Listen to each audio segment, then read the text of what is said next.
Баршаңызға қайырлы күн. Бүгін сіздермен бірге жаппасай тағамын дайындайтын боламыз.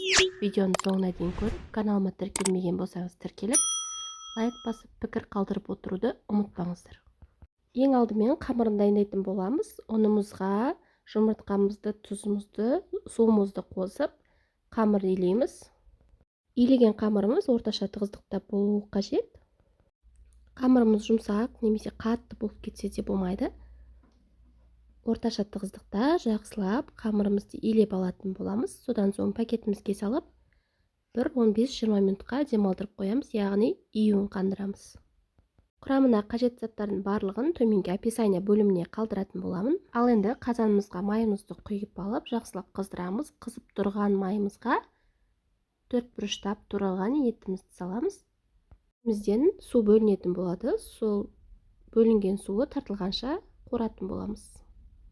Мінекей суы тартылды. Енді үстіне майдалап 4 бұрыштап туралған жуамызды, яғни пиязымызды салып, тағы да жақсылап қуырамыз. Одан соң 4 бұрыштап туралған сәбізімізді салып, оны да жақсылап қуырып аламыз, араластырып.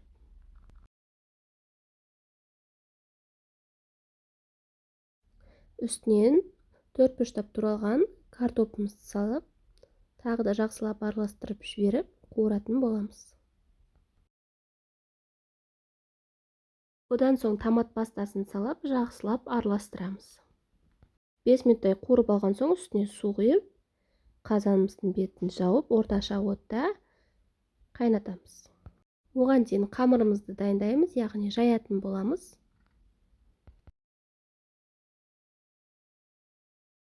Қамырымызды, ұнымызды сеуіп отырып, жақсылап жайып аламыз. Достар, қазақша контенттің дамуына аз да болса өз үлестеріңізді қосып, каналыма тіркелмеген болсаңыздар тіркеліп, лайк басып, пікір қалдырып отыруды ұмытпаңыздар. Қамырымызды жайып алған соң үстіне сұйық май құйып, барлық жеріне жететіндей етіп жағып шығамыз. Одан соң 4 бұрыш қылып кесіп шығамыз барлығын. Видеода көрсеттім.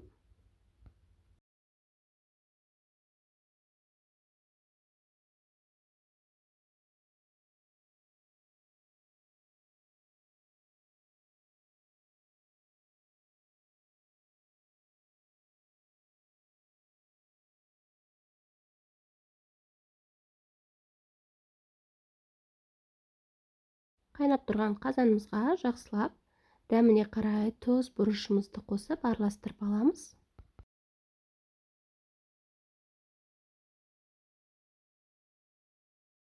Енді жаңа кесіп алған қамырымызды үстіне орналастыратын боламыз. Қамырларымыз жабысып қалмайды, майланған өте оңай алынатын болады. Қорықпай салып пісіре беріңіздер. Егер адам саны көп болса, мантоваркаға салып, бөлек пісіріп алсаңыздар да болады қамырын. Қалған қамырларымызды да дәл осылай үсті-үстінен салып, жақсылап орналастырып шығамыз.